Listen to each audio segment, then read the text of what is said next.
I would like to go through all the books that I've read so far this year, especially because they're all books from the library. I'm going to start with the book that I've finished most recently to the book that I finished most latest. I just finished A Philosophy of Walking by Frederick Gross. It is translated. It's about 300 pages, I think. And I came across this in the library. Um, I like to differentiate how I come across books because sometimes it's from Pinterest or sometimes it's been in my Goodreads for several years. So I've been more in the habit these days of just waiting until I organically come across a book in the library again. And that just, there's so much mental load that we have connected with the internet in terms of like bookmarks and to watch and to read and to listen and all these lists that I feel like sometimes if you distract your own flow state, and I do think there are books that come to you at certain times and certain moments that want to talk to you. There's something that can be spiritual about it, even if it's kind of made up. I remember there was an era in which I was reading and there were just so many coincidences. Like I would hear the word of the book or the word about the family or I would hear words associated with the books and back to back, and they would be like speaking to each other. So I feel like the books that you gravitate towards, sometimes there is a language within what you're reading.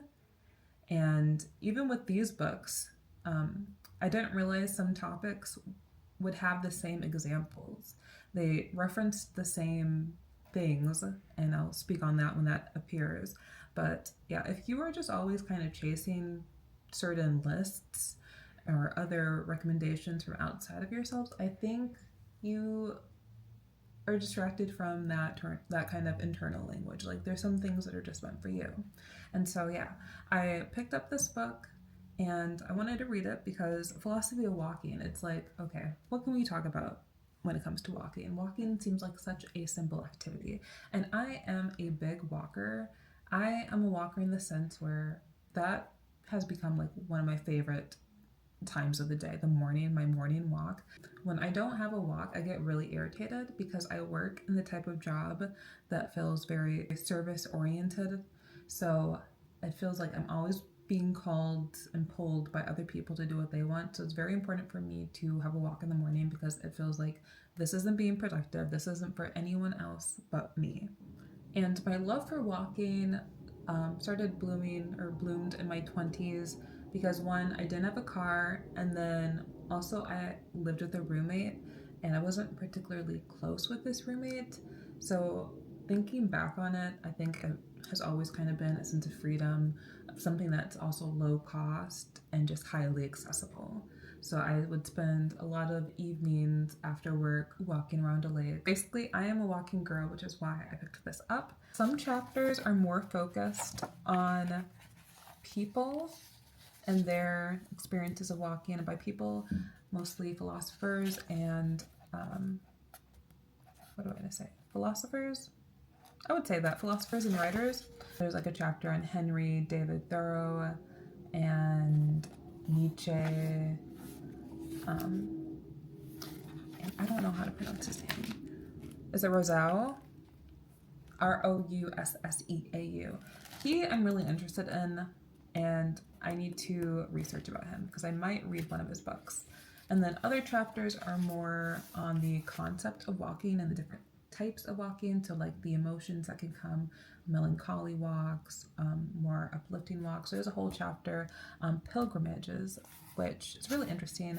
Actually, usually when I read, I have either the library kind of hold receipt or I get a sticky note and I'll write the number, like the page number of the page, like maybe something popped out of me on that page to go back to that page, but I cannot find my notes on this. I can't really find my notes on most of these books, which is unfortunate because I can't really share specific lines or paragraphs.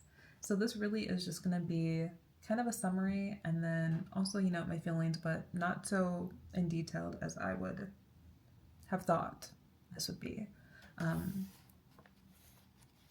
So in the pilgrimage section, there was some talk about the way walking makes you lose your identity and kind of the Christ-likeness of that, and the walk to some kind of significant religious building.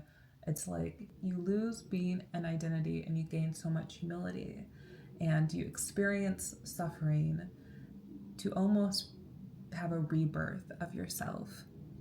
And then you get, like, you might not be wearing shoes during the journey or towards the end of the journey, and you might get to a place and you'll wash your feet there, and kind of that identity cleanse. Looking back, because I've also gotten into hiking in the last few years, I will say I'm like a walking purist. By that I mean I don't need a destination. I actually have come to like residential walking. In some ways, it's just as much as hiking, because I feel like sometimes when it comes to the hiking, since it is a destination spot, for some reason that already puts it in a goal-oriented mindset of like finishing this hike to complete these miles and get this hiking passcode and kind of check off like I saw this animal and this tree, and like just it's interesting. I find it more goal oriented than just walking in my own neighborhood. And I will often just walk 40 minutes to an hour. And people say like, well, where are you walking to? I'm not walking anywhere. I literally, once I reach a corner, I just decide I'm going to turn or I'm going to go straight. And I do that. There's definitely a lot of power to movement, and then also the act of walking. You can't take things with you, or you have to go really lightly. So the things that you carry with have to have some kind of importance. It's very minimal, and I think that kind of interrogation and being in this liminal space of I'm no longer from somewhere, I'm not going somewhere, I'm just like in this movement is basically meditation. So a lot of ways walking can provide a relief, but then in other ways walking can be an escape. And sometimes it's like I walk every day, but every walk might be the same. I might have a different mood, I might have another location, and I will definitely have different thoughts, because there are also some points in the book where it's like the thinking when you walk versus the thinking when you're in a study room, when you're at a desk, when you're confined. I think when you're in that or in any particular environment, you are within that format. So it's almost like you can only think thoughts that would fit that environment, that would fit that format. When you're outside and you're walking and you have the sense of being more free, I think there's just so much more room to have no timeline. That's when like the past and the present and the future just continuously meeting, because you're thinking about memories, but then you're also daydreaming, but you're also thinking about what's going to happen in the future.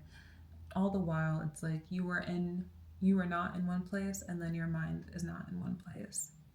The beginning of this book was actually very, very relaxing. It was very poetic in the descriptions of writing that it felt like I was on walks. It was so dreamy and poetic that I would get sleepy, and I didn't even want to continue reading it because I just loved that essence and that feeling of, it was almost like ASMR and watching something slowly come to mind and form, like the landscape of the book forming in my mind in watercolors, and was so relaxing. But as I got through more of it, it became a little less dreamy, and that's not to say less good, but I really did enjoy the beginning of it.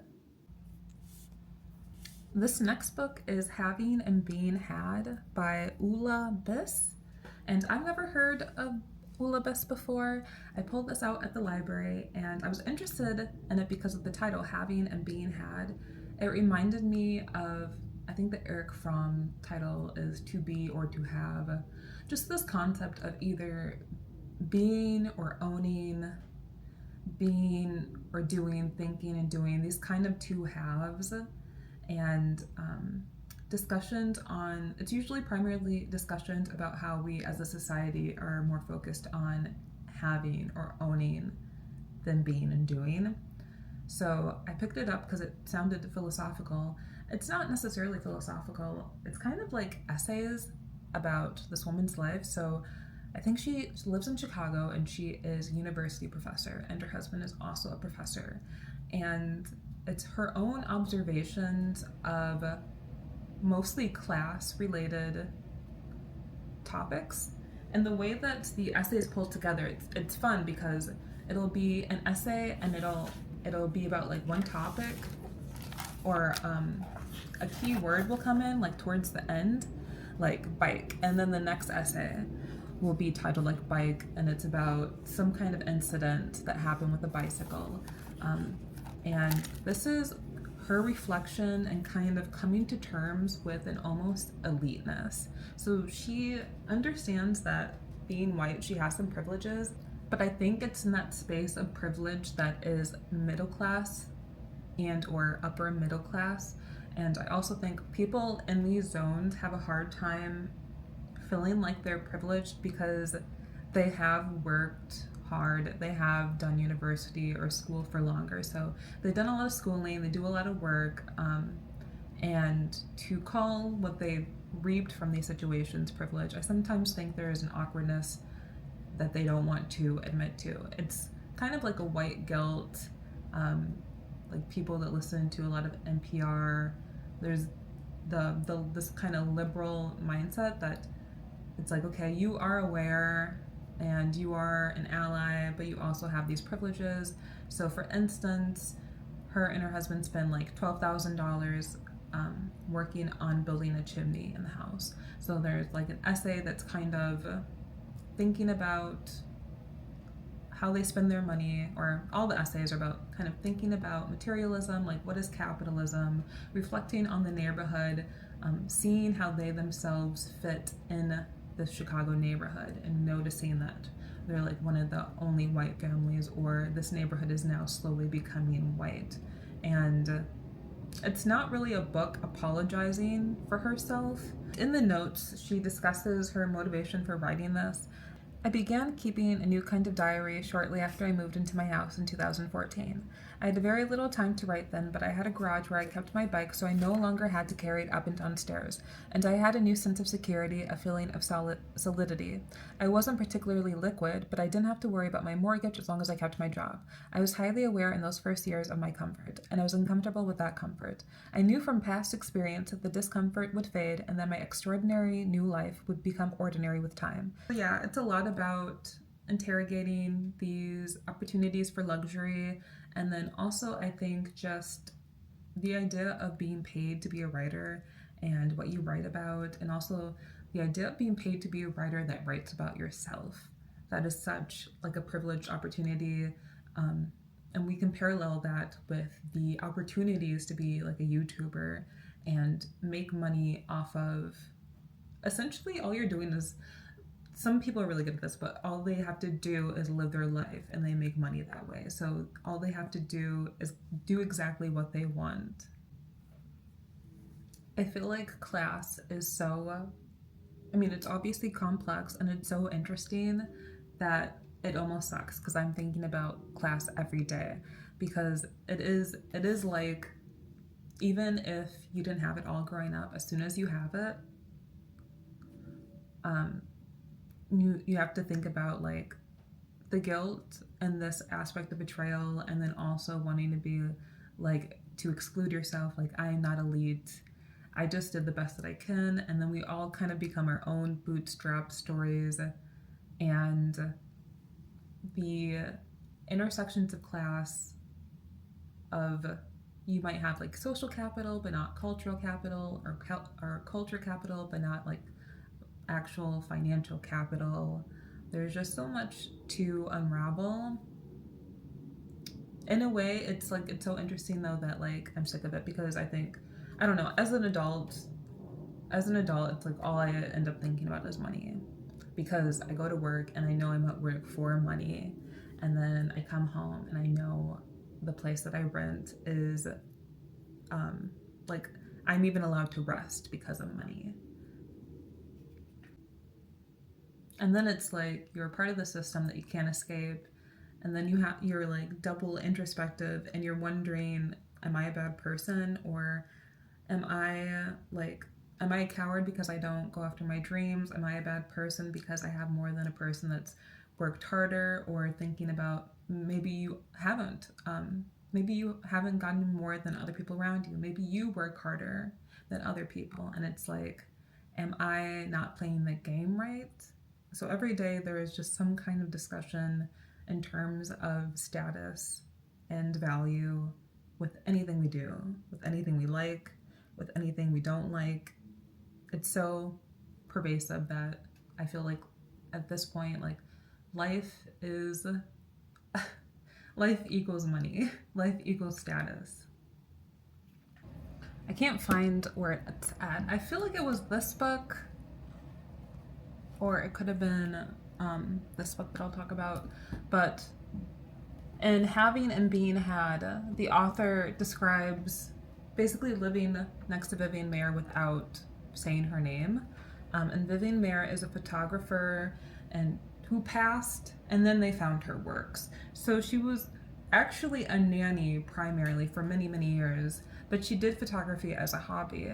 And when she passed, I think they found all of her film, and it was kind of auctioned off. And then once it was seen, she became a known photographer after death. And that's the kind of thing where I was not expecting these books to pull from one another, even though at the end of the day, if it's from this book or if it's from the What Is Wrong with Men book, like, these are all books talking about society. So it's like there's a 1 in a million chance to have that example, but then it's also like, what does it say that this example has came up twice? Like, something about this is the essence of like a societal incident. So this book is about postmodernism, and I feel like postmodernism, I've been more interested in interior design and craftsmanship the last, I will say, 3 years.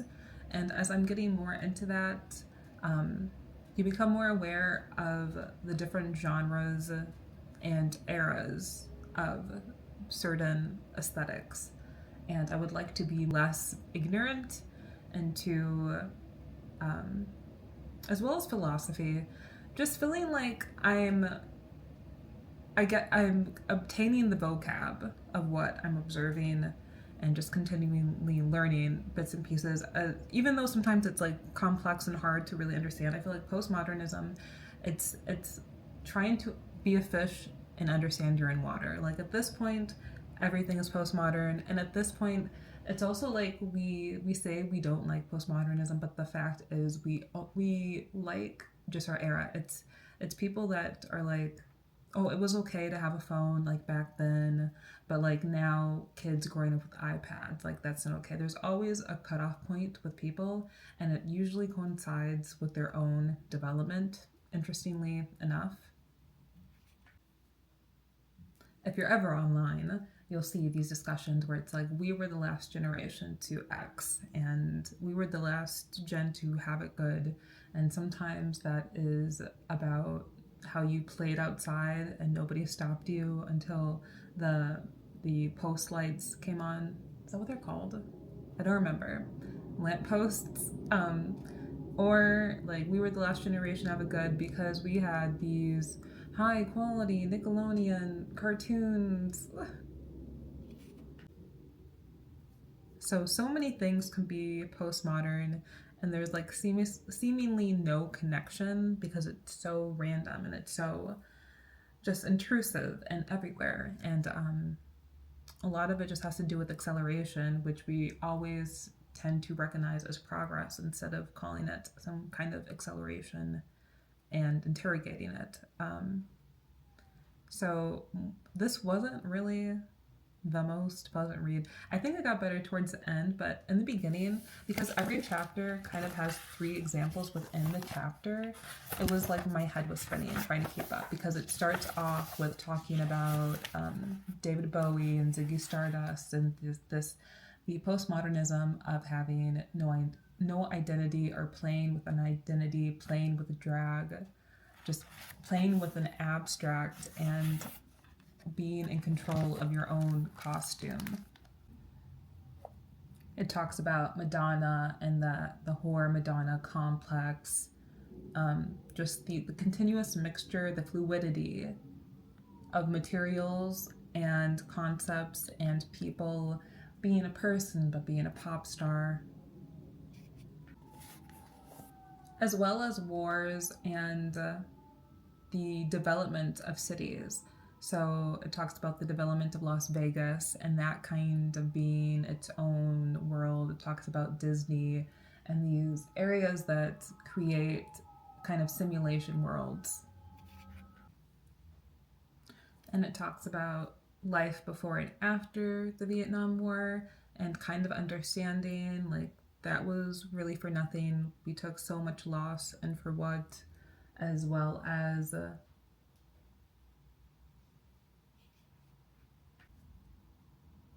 debt and the economy in Greece and how it was falling, and they were connected with the EU, but then they weren't, and just these continuous ideas of the arbitrariness of how we create the world. And it's like we ourselves as people, our cities, our economy, and then our relationships between all these things.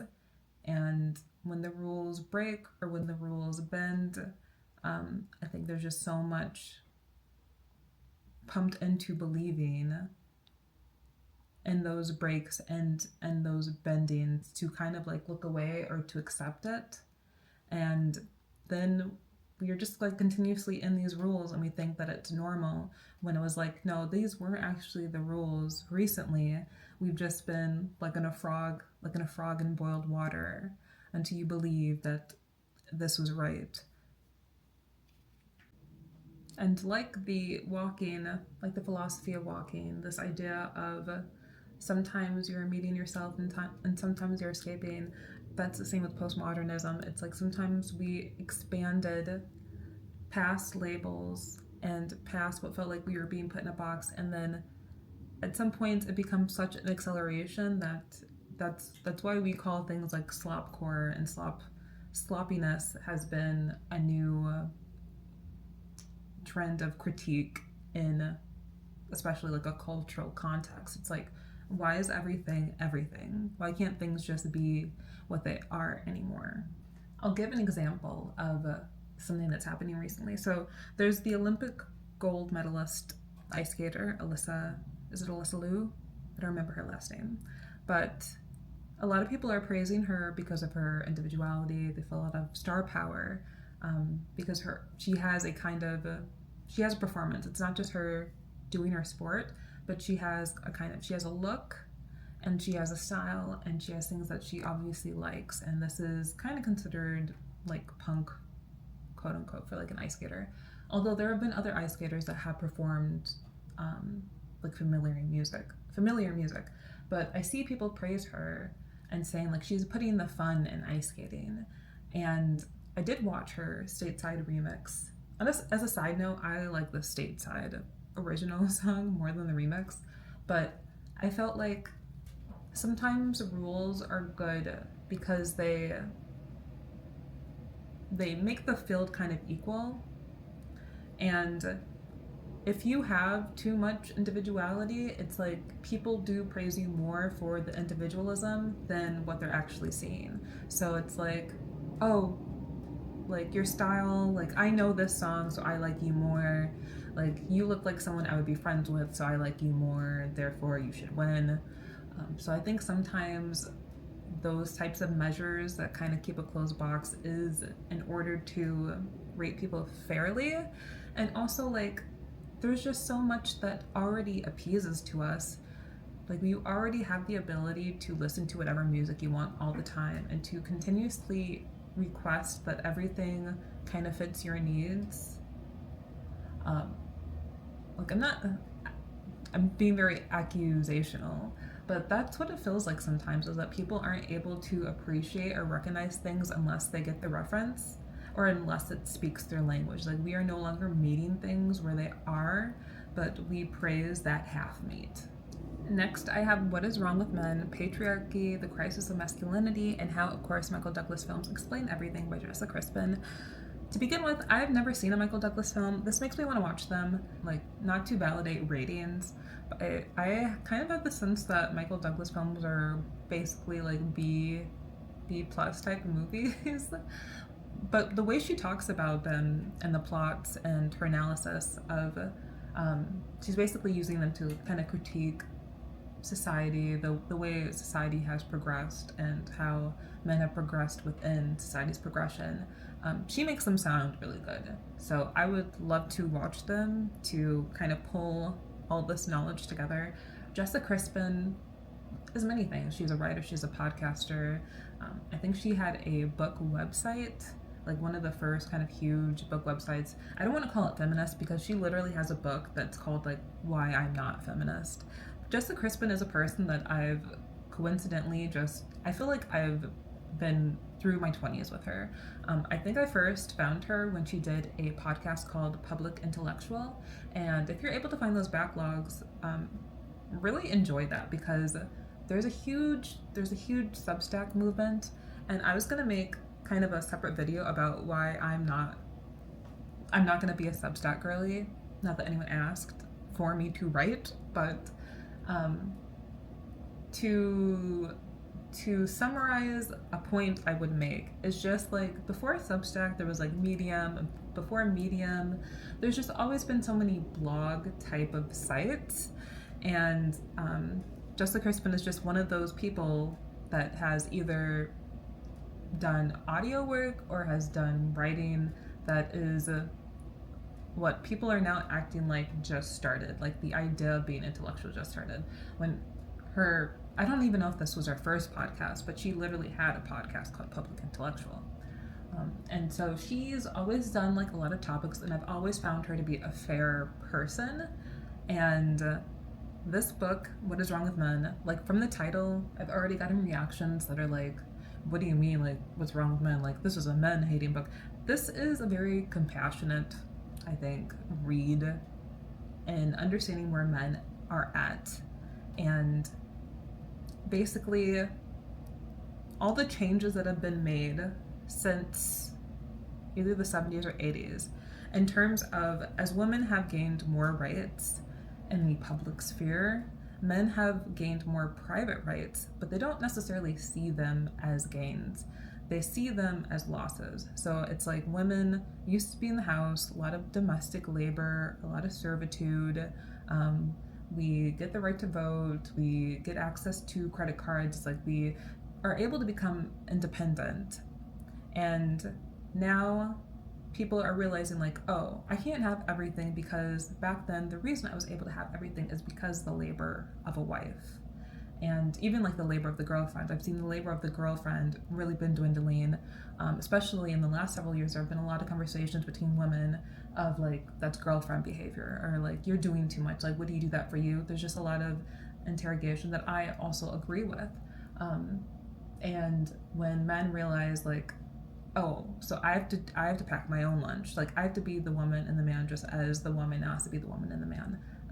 They see a lot of that as a loss. It seems like extra competition because it is.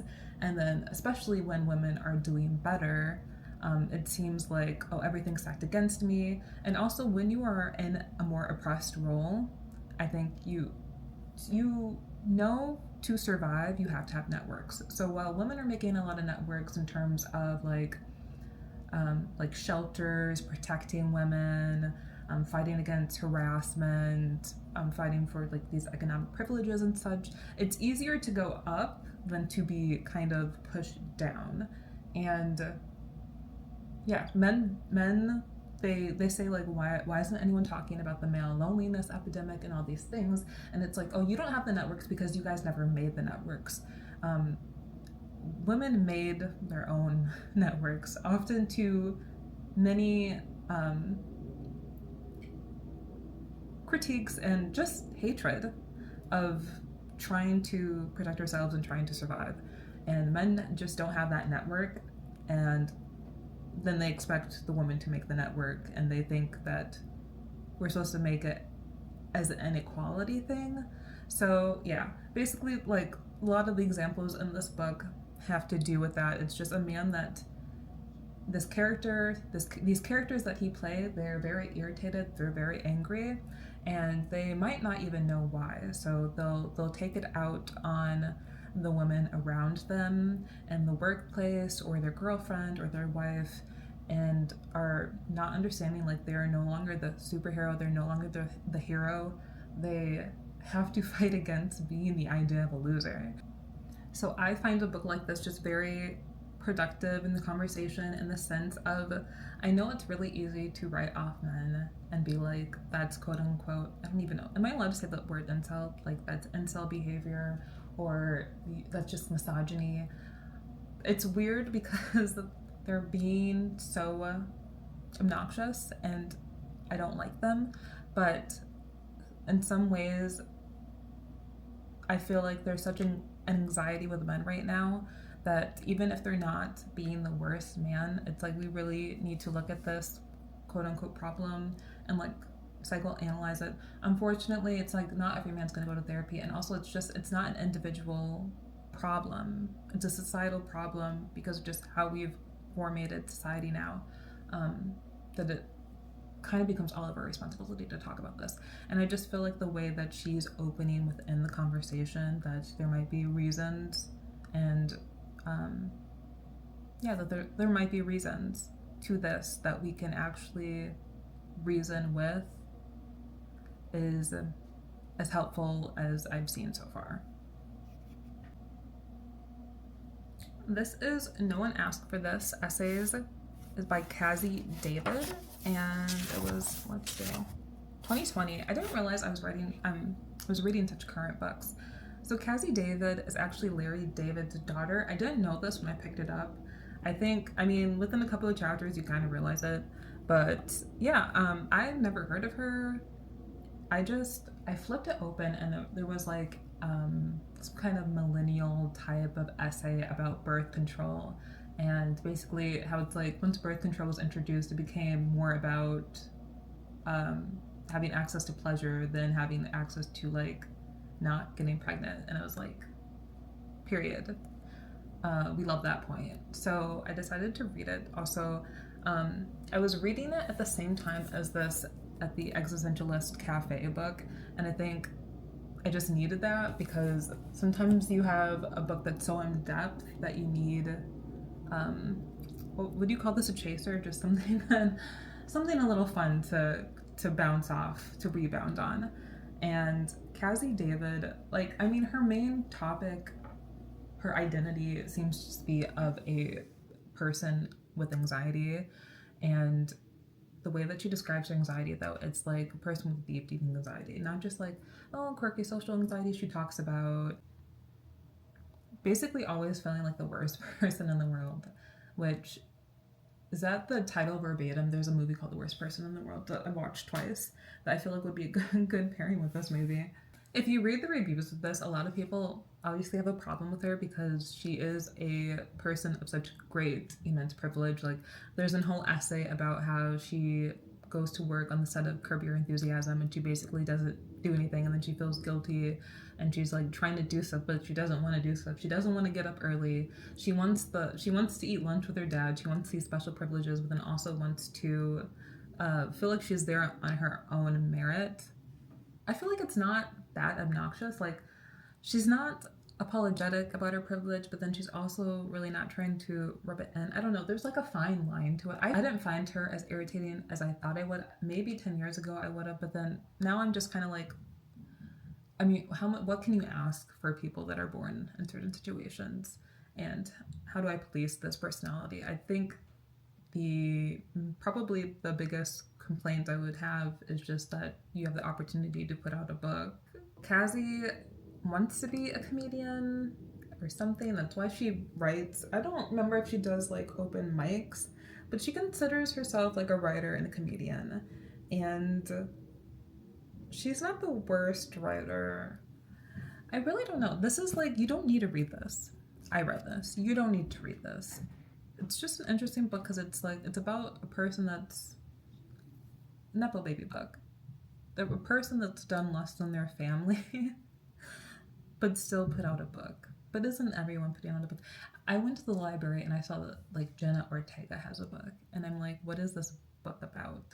Everybody has a book, everybody has a makeup line, everybody has like a perfume and alcohol. So if we were to critique everyone in this moment, in this postmodern moment, the exhaustion. And I guess one of her most popular essays in this book is like an essay about how she can't do it when she's had too much food. Like she can't be full and do it. So there's that. She also has another book after this. I think it came out this year. I'm not going to read it, but all right. At the Existentialist Cafe, Freedom Bean and Apricot Cocktails. I don't know how to say any of these people's names. Should I look up how to say their names? The prominent person I would say that this ends up being about, or that has stuck with me, is his name Martin Heidegger. But this is a book about existentialism and all those like German slash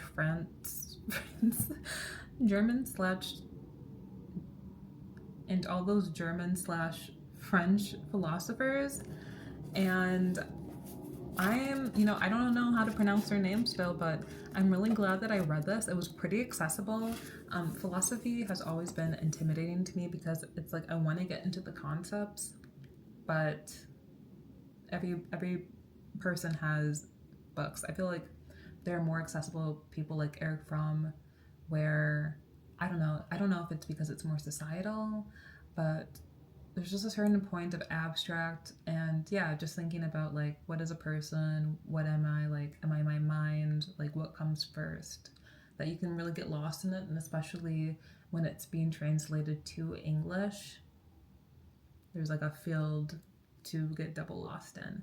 And this is about the concepts, but because it introduces each philosopher almost like a character, and it has a kind of timeline from the 20s to, I want to say, like the late 60s. So you kind of see where people began and then how people passed away. That has helped with my feeling of intimidation. And then also you realize, just like postmodernism, existentialism is also everywhere, and we are just swimming in it.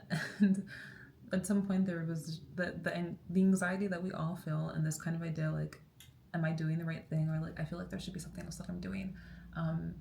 I consider that like the existentialist baby, like whatever spawned from this, just we're all in it. Something that I liked about this book, the prominent feature is like at one point they talk about the occupation in Germany, and I didn't know, is it Martin Heidegger? He was like a Nazi for 3 years, and I think there's just so much about terrible things that people do these days that is put in the like forefront. It's like, oh, you're gonna read about this topic, here's the first page, and here's all the people that did everything bad, and so now you know, and now you'll read it from that mindset. I did not realize what was going to happen until like it came up, so maybe a third into the book, and I actually liked that because it's just like how reality is. Like, you don't know everything all at once. You live through it, and then it happens, and then from that point everything's different. And also, not that I would have not read this because someone was a Nazi, but I think some people would be put off on reading materials, and it's important to understand how one comes to thoughts. It's so easy to say like, oh, they were just crazy, but there are so many people, and they can't all be crazy in the same way. Like, read how they became crazy if you want to think they're crazy. Also, people just say crazy because it's even worse to feel like this person was rational but in their own mindset. Just because by calling them not crazy, you're not validating it. But to immediately label kind of people crazy, I think it's lazy, because then you are not investigating or considering the humanness between you and that person, and realizing like, we are connected, so there's a possibility that maybe I will also have beliefs that are in a similar vein. It's kind of, you're so afraid of being in the same room of someone or like having a connection that you just completely cut them off, and it's like that's evil and I'm good. But it's all obviously about the human spectrum, since it's coming up within a human. Out of all the books I've read so far, I think this one is the most beneficial. It feels like an introductory course. This is Truth by Hector MacDonald. Subtitles, How the Many Sides to Every Story Shape Our Reality. And he is a strategic communications consultant. This actually ended up being more about storytelling, which is his job in a way. And it's how we use certain truths or partial truths basically in order to manipulate, or you can say that in a negative sense, you can say that in a positive sense. Like, people use numbers, people use incidences to their advantage, and that's just, it is what it is. If you are a company versus another company, you are trying to chip in the most positive version of truth in order to get more customers, as well as if you are like a politician to be reelected, you are doing the same. Some of the things it talks about morality, desirability, financial value, definitions, social constructs, names, predictions, beliefs. One of the chapters that I think I liked the most was about numbers and how people are able to create perceptions because we will take numbers and we will use them in different ways. So if you have a statistic and you're using a percentage, that might reflect differently if you're using like the average or using the medium, using the mean. Sometimes things look better because of the way you use the number. There is a little bit about a painter. He is a fraudulent like imitator, but he does work just as well as the authentic painter. So then that becomes the discussion of like the truth of this painting. It is just as good, but it's not valued so because it's not actually tied to a certain person. It talks about terms like scientifically proven, and then also how names affect perception. So there might be a tax policy or just a policy in general that has a name that's not appealing, but even though the policy measures are like really great, people will vote against it because they don't like the name. And kind of things like that, in which you can be lied to, you can be misled. There are just different aspects of how information can be used, and things can be subjective, things can be objective, things might not even be true, things might just be beliefs. So I feel like if we're going to talk about critical thinking, this is a great book, and it seems like a lot of people say that they want more critical thinking. And my last book, which was my first read of the year, this is The Vanishing American Adult, Our Coming of Age Crisis and How to Rebuild a Culture of Self-Reliance, and it's by Ben Sasse. Not sure how you pronounce his last name, but he is a U.S. Senator. I don't know if he's still a U.S. Senator.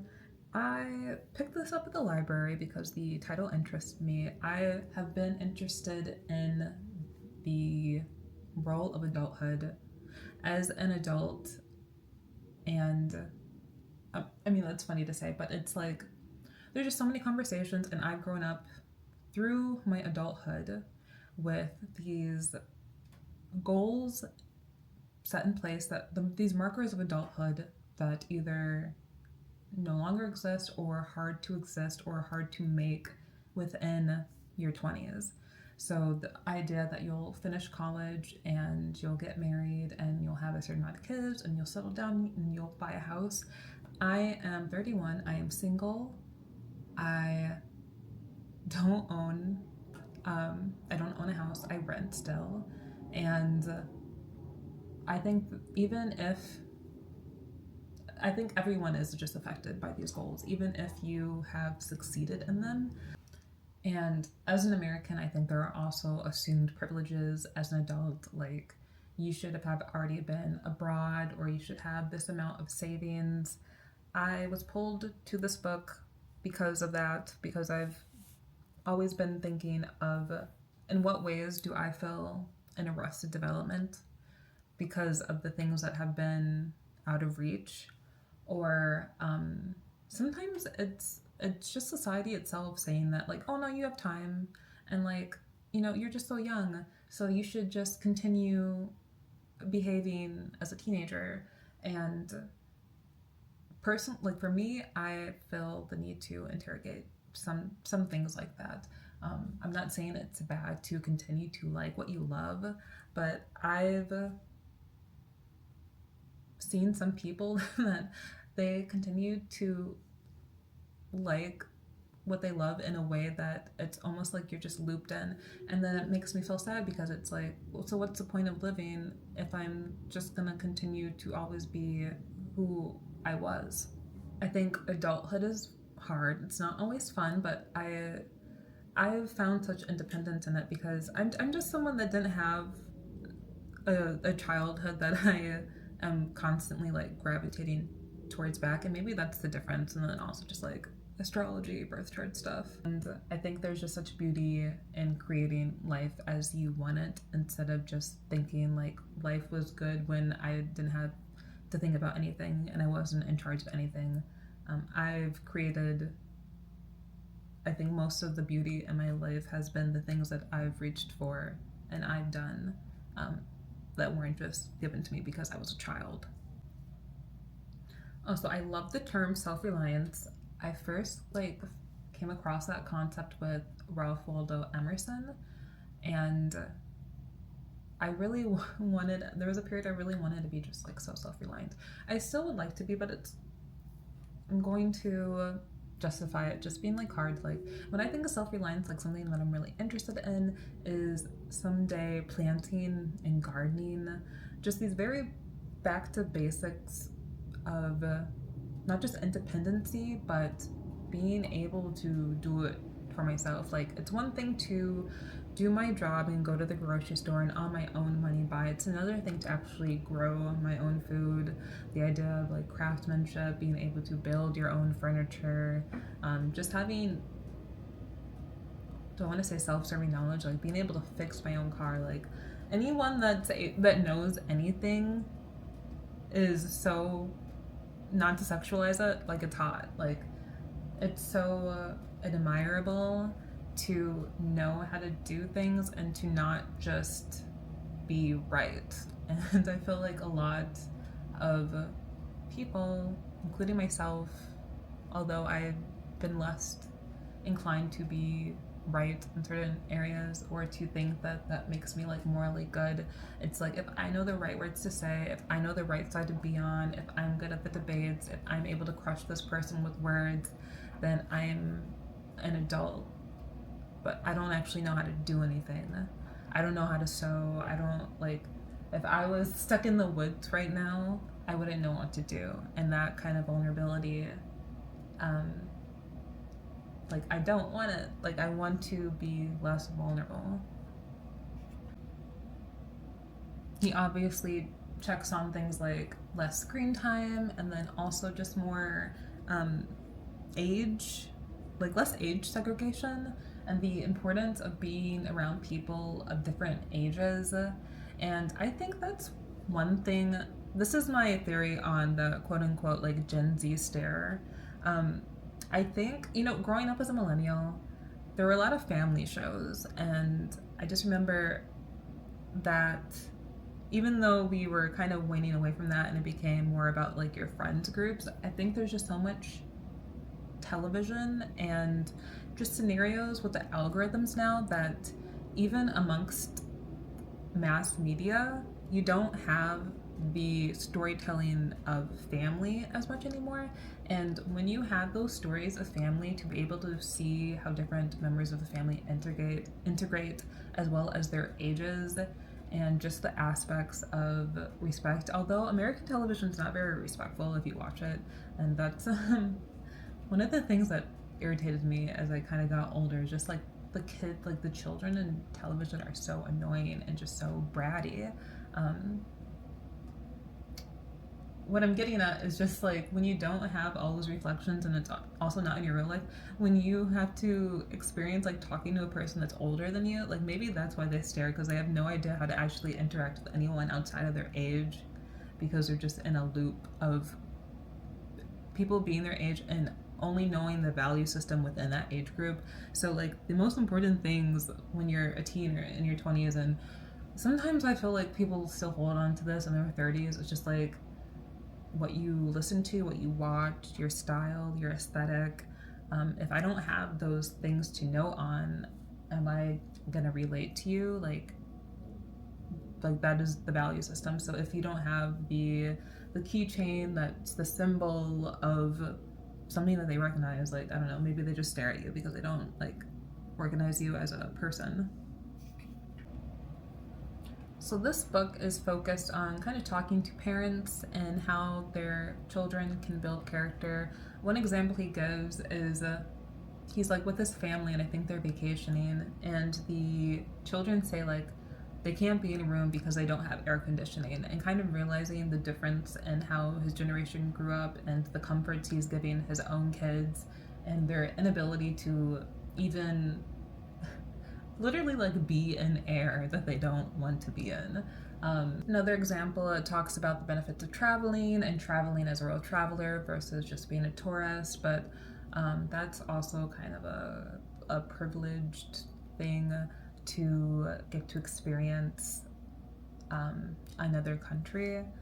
So some of this can be kind of bootstrappy and ignoring the economic systems and the kind of societal things and how like, well, work isn't how work used to be. Like when you had a job back then, like you could probably work at that job 30 years. Now we have just the illusions of jobs. So it's like a gig work, it's contract work, it's all these things without benefits, things without like long-term advantages.